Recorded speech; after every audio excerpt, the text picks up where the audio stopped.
Yo, what up? What's happening? Hey, Roland. Okay, there's always crazy moments. So Yeah. what has been the craziest thing that's happened either on stage or before that was just nuts? Oh, wow. I think we'll have a whole 2-week show if that's the case. No, I'm just playing. There have been power outages. Right? We've dealt with that. We've dealt with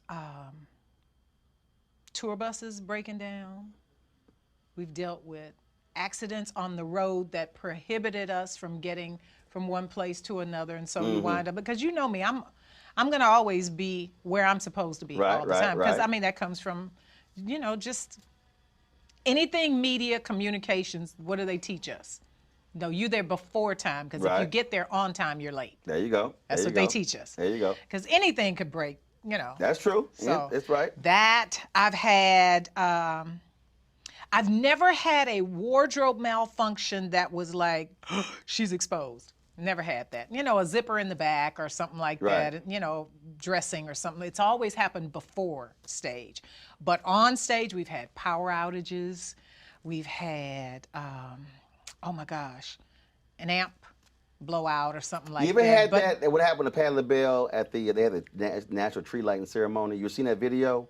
No. Where they got the wrong cue cards, and then the choir wasn't on stage, and Patty was sitting here, hang up the mistletoe tree, I'm gonna walk down the street. She's like, I don't know the words. She's like, this Christmas, and she just it is hilarious. Like no. Literally the choir's not there. She like oh, but that's stage management. She like where the choir? But you know that's stage she like management. cue card man. You got the wrong. He had the wrong cue cards. They were not in order. She like that ain't the words. And so Patty just started just riffing. It is crazy. I just love her. It is crazy. I love her, but she thought on her toes, and that's what they teach us. Well, that's what they used to teach us. I don't know what they're teaching now. But it's always good to know the words, because anything could happen. I did have a teleprompter go out on me at a theater when I was singing, what was it? At Last. And thank God I remembered the words, because, you know, that's... No, but that was a stage manager. Yeah. Oh, he needed to be fired right then and there. She literally on stage. She's like, "What choir?" Because we've done too many of those things. And she's like, keeps calling, and they come in and and they finally come on, and she was like, "About time." Oh, if you go to YouTube, pull that video up. Oh my gosh. It is crazy. It is crazy. It was like no choir. The cue card man was jacked up. It was, and then he was slow. She's like, "Baby, you gotta move. Switch the card." I'm telling you, it's hilarious. It's painful, but it's hilarious. Like it's painful and hilarious. I feel for Patty, but I appreciate the comedy that we got came with it, because it was absolutely crazy. That was absolutely crazy, absolutely crazy. Wow. So how many times have you done this McDonald's Inspiration Celebration Gospel Tour? Oh my gosh, I know I've done it probably a good 5-6 times. I did it with Dorinda. I did it, well, Donald's always there. He's just impeccable. I love him so much. Yeah, about 5 times. Yeah, 5 times. Yes, I love it. So 15 years, so you've done a third of those. Yes. But this is different because you got all this Houston flavor. Yes. That's a little different. Yes. That's a little different. So here's what I talked to James Fortune. This is what he said. So I asked each artist, is there somebody who you really, really, really want to perform with, or do something with?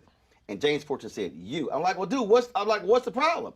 He was like, he said, she's always busy. Well, he's like, when we talked about it, he's like, well, you know, but he said, you know what, I haven't sent anything. I was like, well, what you waiting on? Right. So I just told him, I said, all right, I'm gonna hit you once a month. Like, say, dog, did you hear her?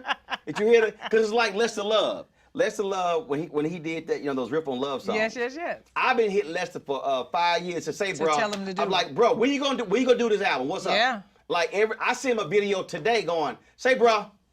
Oh, did you? Yeah, I said, I was like, dude, what's up? You are hilarious. I was like, Lester. You know, I've known Lester before he and Fran got married. Really? Yes. I've been telling him, Lester, you gotta Yeah, do. his voice. I said, you gotta do an album of all of these love songs. Yeah. I said, dude, call it Jesus is Love. No, I said, you don't even have to call it that. Whatever. I said, but you gotta do it. He's like, yeah, you're right. I was like, literally, if I pull a text message up, you go see Chain going back 4 years like, Lester, what album, dog? Yeah, yeah. Like, don't take all that. Yeah. I'm like, come on. Recording is easier these days. Yeah, but you know, he's a bishop. He has don't matter. churches. No, he has a family. Okay. All his girls are out of school now. 4 years, you can figure out how to record this. Well, okay. Yeah, All so I ain't letting them off the hook. Okay. No. So I told James, I said, James, I'm going to hit you once a month. Say, bro. I said, then you can't lie. I said, then I'm going to hit you. Lana's like, did he send it? I'm like, what's the deal? I'm like, I said, you got to get on it, bro. You got to get on it. And I've known James since he was a teenager. I said, you got to do it. Yeah. So I'm real proud of them. So is there somebody you really, really, really want to work with that you never worked with before, that you just, whether it's a writer or whether it's a singer or a group, you really want to do something with? Wow.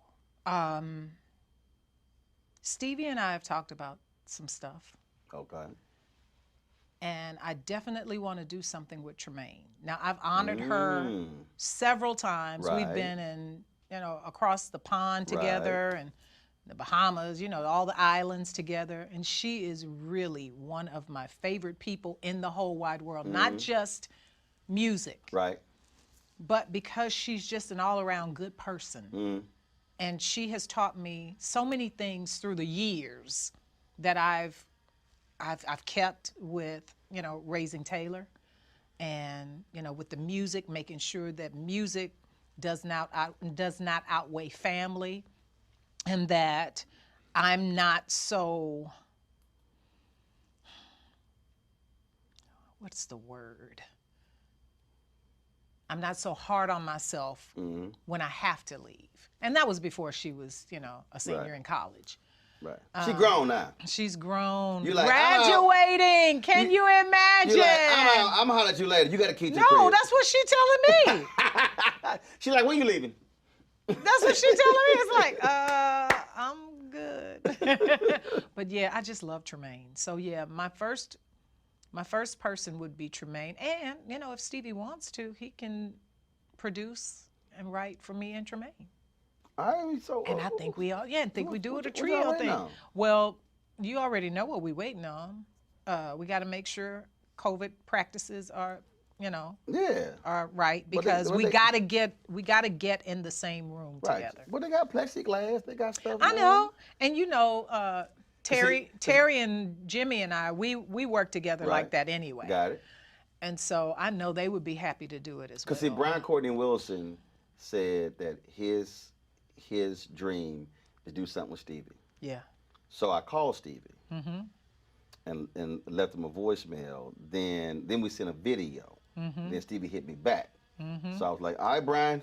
I said, it's on y'all now. I said, come on.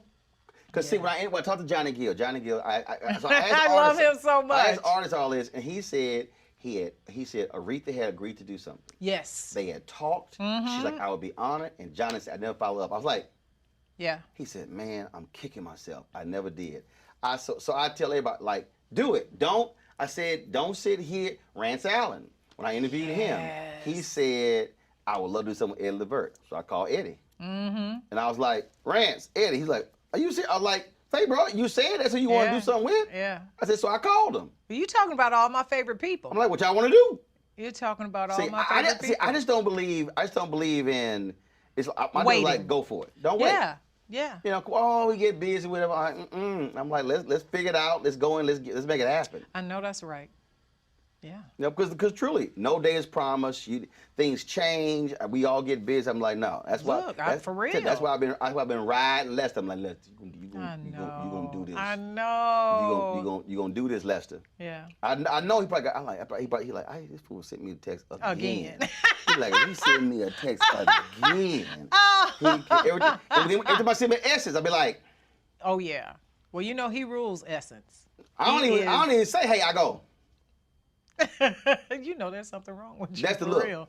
Say, dog, what album?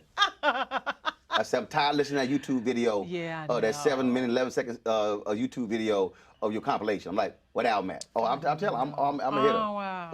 Yeah. I'm going to hit him. I'm going to hit him. So what you got next? B. Michael McKay doing something? Yes, he is. See, I knew that. Yeah, I we're knew. already working. See, I knew that. Yes. I knew that. Now that we're working on. Yeah, there you Yes. go. Oh no, but he always gonna drop something. Oh, yeah. He always gonna drop He's something. just so amazing to me. The way he thinks, the way he interprets things, and the way he sees life. It's so, I mean, everything that he's written for me is still pertinent today. Mm-hmm. And that's what you want. You want timeless music. Right. You want music that your grandchildren will be playing, your great-grandchildren will be playing, you know, those kinds of songs that keep people in a space of encouragement and keep them in a space of knowing that they can do anything. Mm-hmm. You know, hey, life is just like that. It goes in waves and it surges and then it, you know, ebbs and flows. You have to be able to deal with those ebbs and flows, and what better way than music? Yep. So who would you love to do something with who's not in gospel? Well, I just told you. No. Another Stevie. singer. Well, I got Stevie, but Yeah. I'm thinking more on the producing side. I'm thinking like another artist. Is another artist? Oh, there's so that- many people. I love Mary J. I love her. I love her heart. Did 7th Streeter ever write something for you? 7th Streeter didn't write anything for 'Cause me, but remember we were at Essence. 365 Black Yes, we Awards, sure were. And she was like, oh my God. Her she's like, mom. I never met Yolanda Adams. She's like, oh my God. Yeah. She's like, I'd love to write something for you one day. Yeah, and I told her, I'm like, okay, here's my number. Right. And yeah. She ain't followed up? Well, here's the thing about that as well. Because you know I'm a I caller. think sometimes you call everybody though. You know I'm a caller. But here's the thing. I think sometimes people think you're just being kind when Versus you like say being right. Yeah, when you say, oh, of course, here's my number, Right, call yeah. me. Well, because Sheila, who's on the show. Yeah. Once got I know what you're talking about. show. Yeah. So we're sitting here, and I asked her the same question. She's like, oh my God, Tank. Oh. So I called Tank. Uh-huh. And she's like, you call? I'm like, I'm calling Tank. Yeah. I said, didn't you say you want to do something with Tank? I said, I'm calling Tank. Yeah, we worked together on Real she- Hollywood Husbands, me and Tank. And she was like, she was sitting here. She was like, she started having heart palpitations, and she was like, okay, that's really Tank. I was like, yeah. Yeah. And Tank was like, all right, Roland, give you my number. Let's do something. Yeah. And so she was literally like, okay, this Right. actually happened. I was like, look. I said, I asked the question for a reason. And so if you want to sit here, I said, I don't understand Oh what the my I told her, I gosh. said, I don't understand what the problem is. I don't understand what the problem is. Wow. I said, you just got to do it. You Yeah. got to do it. Hold on one second. Well, you know, Telephone number you have. Hold on one second. Where's she at? Who? She gone somewhere. who is that? You know who I'm about to call? No, she gonna write something for you. Oh, Because 7th she Street? asked, she was like, oh my God, I've never. She's like, Roland, will you introduce me to Yolanda Adams? Oh my God. Oh my God, I She's so love, sweet. Like, oh my God, I love her. Hey, I was like, we're rolling. We can't get. We'll do this no, later. that's how we do it. Oh, that's how It's you my do it's it. my show. It is your show. I ain't got to ask And I nobody. forgot about that. You're right. Right, what's wrong with you? I ain't got to ask nobody. Plus, Okay. I own the cameras. Okay, okay, sir. Yeah. If she don't answer, we gonna do a video, and we gonna say, look, you promise. No, we're not gonna you do. we're gonna do a We're video. not gonna do all that Trust me, facial I'm gonna stuff do though. it. Gonna look, All you that, yeah, all that promise facial stuff. to We're not do. doing that. We're gonna do that. We're gonna do that. No, we're gonna say, "Hey, sweetie, And how are you?" no, that's too nice. No, That's too cute. Yeah, well, that's you. That's too cute. That's you being mean. 7. Do you know who I'm sitting here with? Do you remember the McDonald's 365 Black Awards? Remember in Essence? Oh my You gosh. Like, oh my God. You are I can get Yolanda crazy. Adams. And I walk you over to Yolanda Adams. You're like, I'll let her write something for you. Hurry up, write something. I'm talking to her. Hey, beautiful. And she said, I ain't heard from her. 7. No, I know you've been cutting a new album, but write something. You know, write something. Write something. I'm telling you. You said Finish your album, sweetie. No, album and is then you finished. and I will talk. Album is finished. Do something. And I see you again. I'm gonna ask you every time I see you. Then I'm gonna call your mama.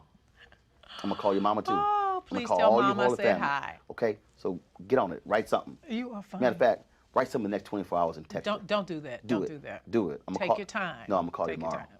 I'm gonna call you tomorrow. You are crazy. Yeah, but I think she is so talented. Oh, crazy talented. She is so talented.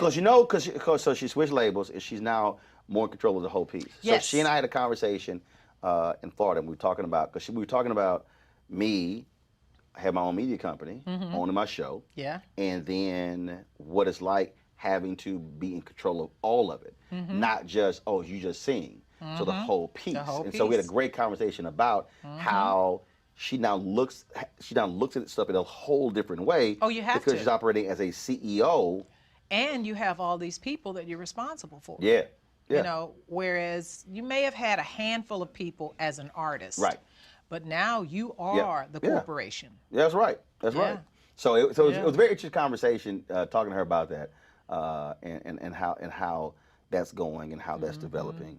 I want to ask you about relevance because you mentioned Jimmy Jam, Terry Lewis. I think about Prince. I think about I mean, I even go back to Michael Jackson. When an individual is so established, and in fact, what was it? We were somewhere. Was it in Atlanta?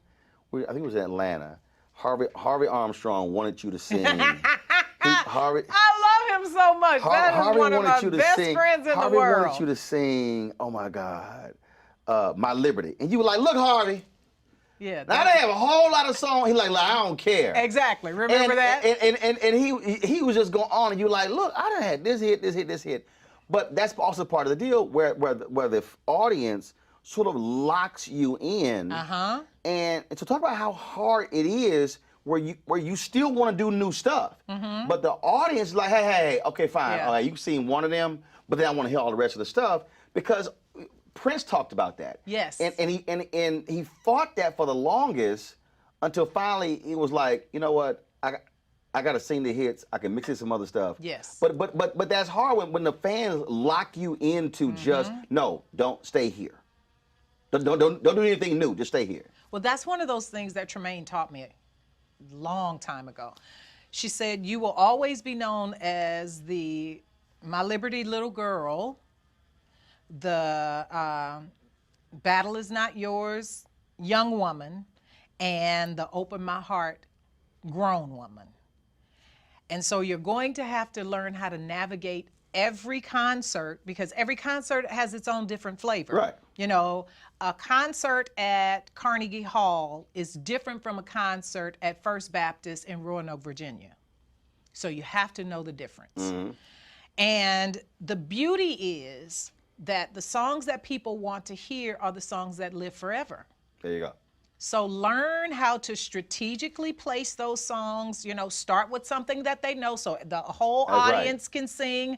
As soon as you get on that stage, that first song better be a banger that everybody from the front to the back of that place can sing. See, my man Maxwell learned that. So Yes. when he did Essence, and new album came out, and one came on stage about 90 minutes late, and so he's doing all this new stuff, and the audience is like,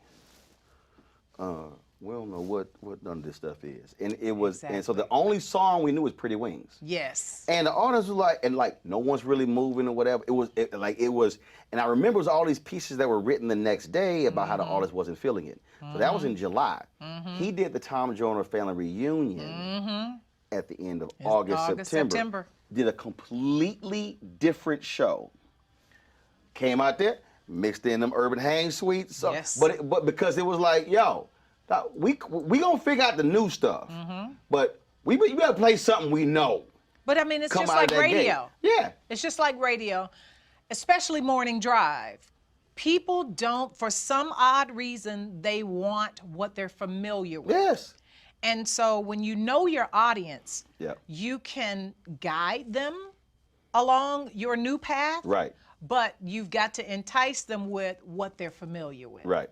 And so I think for me, having Shirley Caesar, Nancy Wilson, Dionne Warwick, Tremaine, Albertina Walker, having all of these mentors in my life who taught me before I got on the stage, hey, this is how you do this, and this is why you do this. You know, I think that's what's missing right now in a lot of the artistry if they don't get the lessons, they'll keep going over and over and over. Yeah, I mean, the same thing. How to structure. How to structure your concerts, how to structure an interview, how to, appear on camera, even on your Instagram or your Zooms or whatever. Right. All of those things are very important.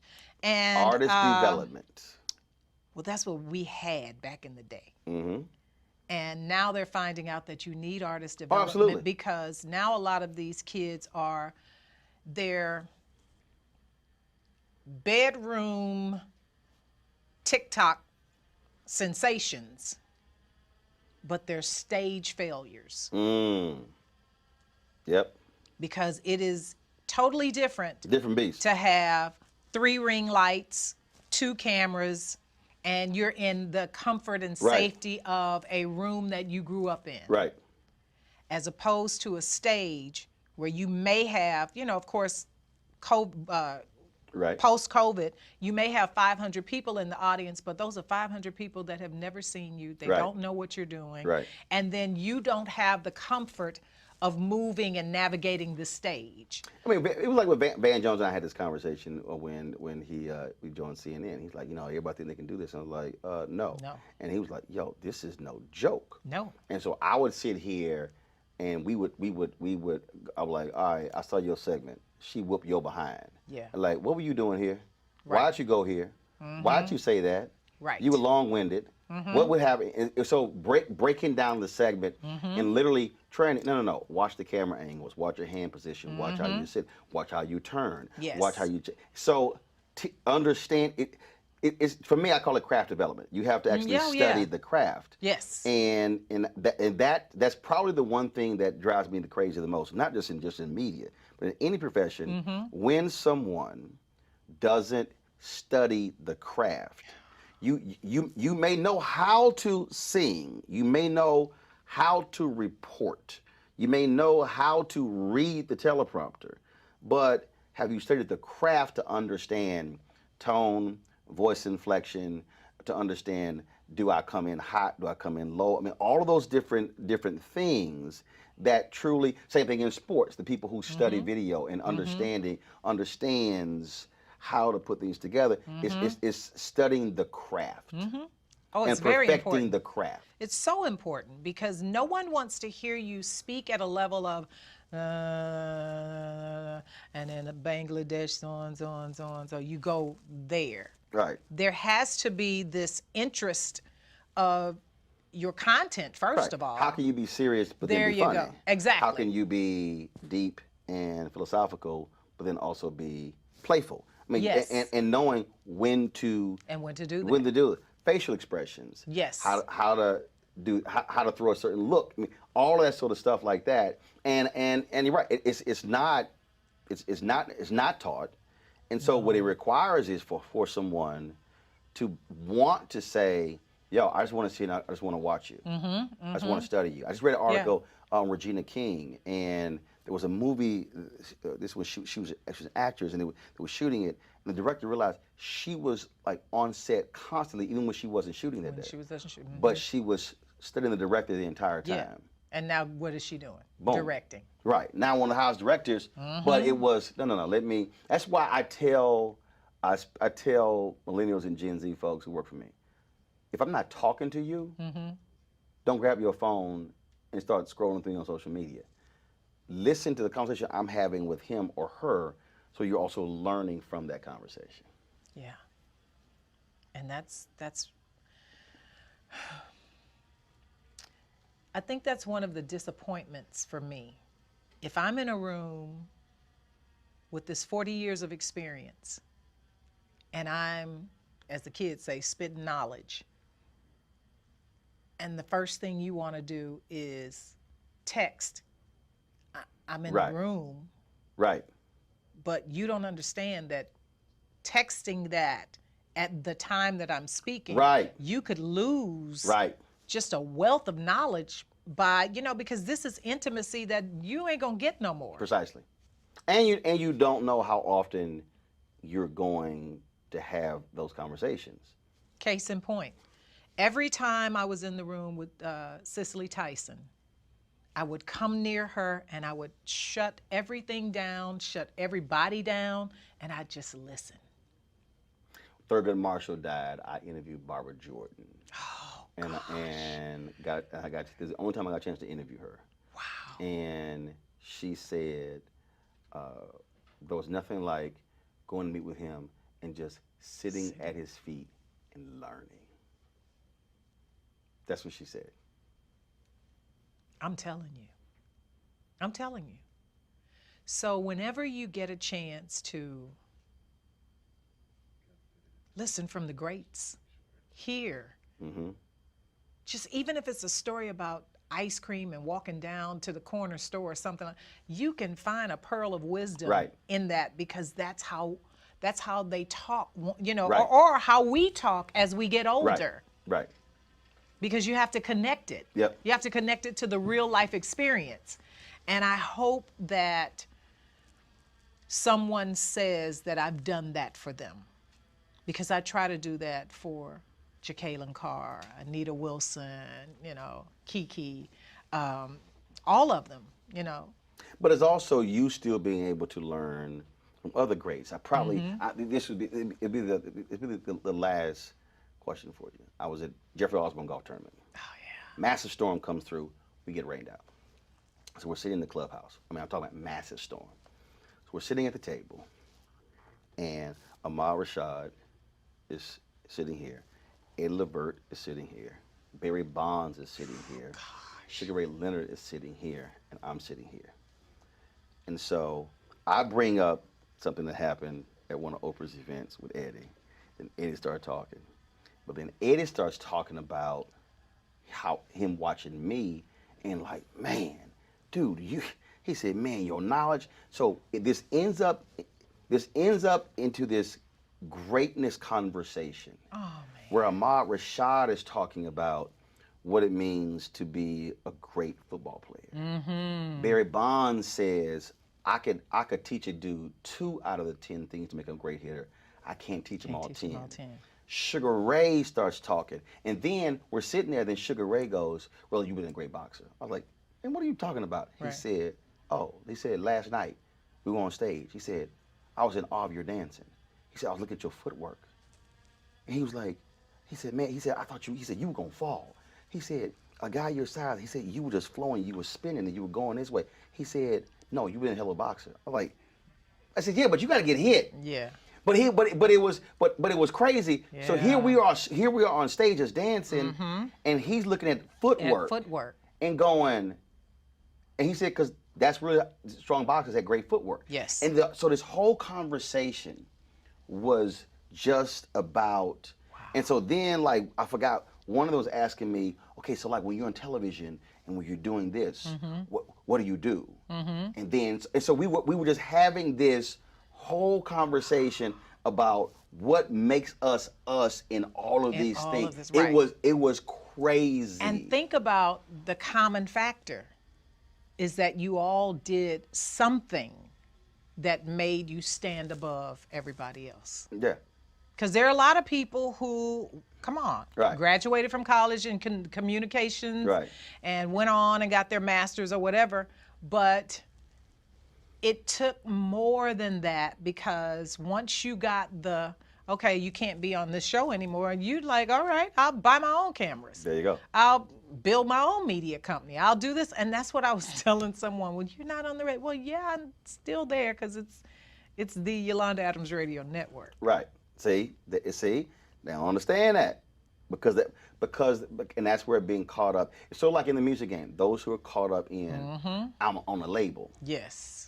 Or the person who says to me, well, but I'm not an author unless I'm signed with a major company. I was like, boo, if you got an ISBN number and you published, I said, you an author. You're an author. I said, but that's where the validation comes in. But here's the thing. If you got even if you have 10,000 people following you, you have an audience. Right. And if you're good with those 10,000 people, that turns into 100,000 people. But it's the validation. See, it's really somebody else. Really what that drives them is oh, no. I'm validated because They signed me. So it's not, okay, yeah. Well, like, I literally had a brother, I know you have a show, but we gonna get you a show. I was like, bruh, do you I realize? said I have a show. He's like, no. This is when I have a TV One show. He literally said, no. I mean a real show.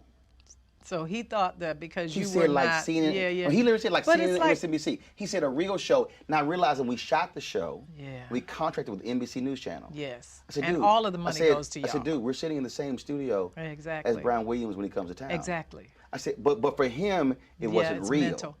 And that's the thing, Yeah. because I'm sure you get, but you're not on the radio. Yeah, But you're not. it's like, but you're not. What? But no. But you're not. But my stuff is playing every morning.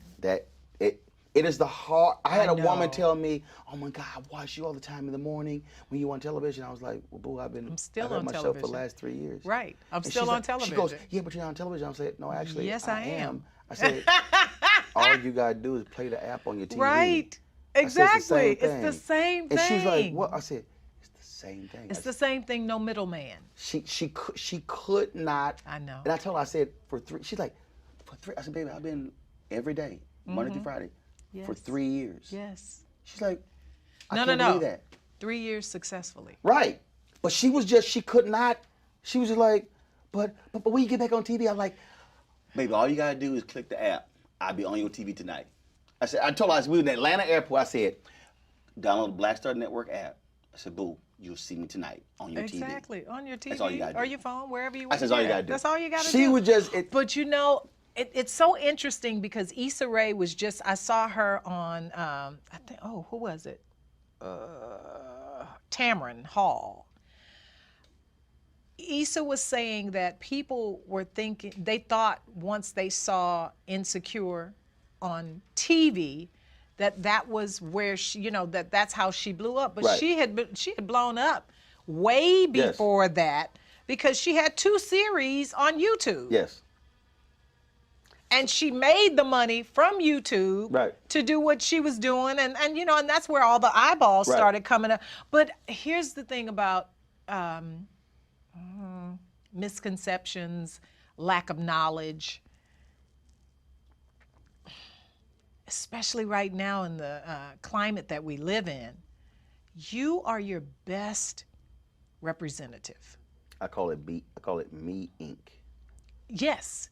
I think at the American Music Awards, you did an interview and you talked about outfits. I remember it was years ago. Yeah. And you were like, look, you can come in, you can look sexy, you can wear some, but you don't have to wear all of that. And it was just, and again, and the point is, if you want to ignore that, okay, fine. Right, exactly. But that's the whole point also of when people say, "Oh, you're an OG." That's the whole point of that. Charlie Wilson. Yes. He performed Trey's songs and we were backstage and Trey was already in there. I came in and Trey goes, "Man, look at you, Uncle Charlie. Y'all clean." And Charlie said, he said, "Young man, let me explain something to you." He said, artists out there, they grown. He said, "Don't walk out there in that wife beater." He said, "They grown." He said, now, if you want to strip down to the wife beater, that's different. Cool. He said, but don't walk out there dressed like that. Don't walk out there And dressed next year, Trey performs. I go backstage. Trey had hurt his ankle. He was up there iced. And I was like, yeah, I see a tuxedo. He goes, oh, he said, I remembered you and Uncle Charlie from last year. Yes. How clean y'all looked. But it was, but that was Charlie saying, say, Yeah. this a different group. Yes. This ain't 1829. And this is not a festival. He's like this group. He said, you come out there looking wrong. And he did. But he remembered. But that's also the difference between somebody who listened and who didn't blow it off. And that's also the key. So, But think about it. Uncle Charlie's been doing this for 50 plus years. as he said, I'm old school and new school. 50 plus years. Yeah. Somebody that's been in the game that long, as many times as this thing has changed. Right. And still relevant. And still relevant. Don't blow them off. Don't blow them off. Don't blow them Don't off. blow them off. So I say the same thing, and so I don't care. Look, I turn 53 November 14th. I roll up with an elder. I'm listening, Every single Studying. time. watching, Every single time. and I ain't got a problem asking questions. What about this?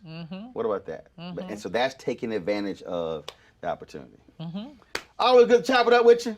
Always good to chop it up with you too. Yes. What are you doing next? Well, you know, I launched the Black Star Network. Yeah, I know that. OTT. We Yeah, launched that. I'm really proud of that. We're gonna launch 8 shows next year. Awesome.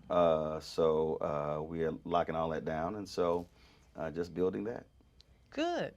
So how does it feel to have gone through all of these changes? And now I'm interviewing you because you interview so many people. But how does that feel knowing that you have empowered not just yourself with your network, but you're empowering the next generations to excellence? Because what you do is done in excellence. I mean, and you've done that for a while. Right. I mean, since I've known you. The difference is I always did it.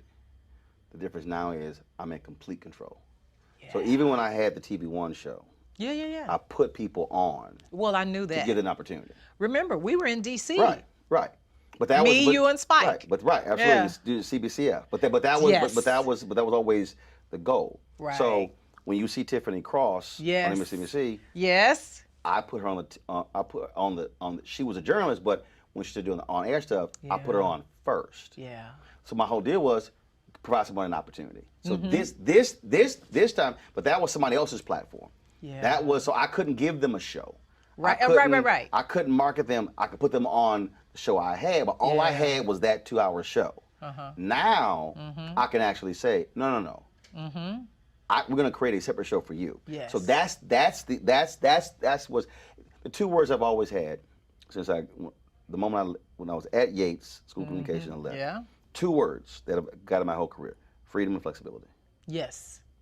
I want to have the flexibility to do what I want to do, go where I want to go, and I want to have the freedom to talk to who I want to talk to, and not have to ask someone, can I? Yeah. And that's why I mentioned the validation part. For people to understand, I don't need to seek their approval to go. I now have to explain to you. Well, no. This is why I want to interview Yolanda Adams. This is why. No, I'm not. Right. I'm not asking you. We're just gonna do it. Yeah. And then it's like, well, is this again that system? Yeah. Well, what we can do 4 or 5 minutes. No, we're gonna do 30. Right. See, so I'm not even interested in. I'm not even trying to ask. Yeah. Well, I don't even want to ask. Well, now you don't have to. Right. That's the point. That's the point. And so having that freedom and showing people what that's like and why it looks so different than these other platforms. That's also what has changed a lot, and that I'm trying to get people to understand that you don't. There's a movie in The Insider. This is a great scene where Lowell Bergman, real life 60 Minutes producer, he goes, Lowell Bergman, 60 Minutes. One of my calls get returned. That's at the end of my name. Wow. And what I've always said is, create a career where you don't need anything at the end of your name to get your calls returned. So it's not Roland Martin CNN, Roland Martin TV One, Roland Martin Time Turner Morning Show. It's Roland Martin. It's Roland Martin. So no matter what I'm doing, call gets returned. Exactly. Well, that's the definition of success. So that's what I try to walk folks through. So I know that's right. That's well, there you have it, ladies and gentlemen. The Roland Martin and the Yolanda on his Adams. own show. And Yolanda Adams on my show with her network. See, Yes. Black excellence, looking good. Why are you crazy? Oh my God. You are crazy. Yeah, I am proud of you though. I am so Likewise. proud. Always good to see you. Good to see you too. Keep handling it. Come on now. All right. Yeah.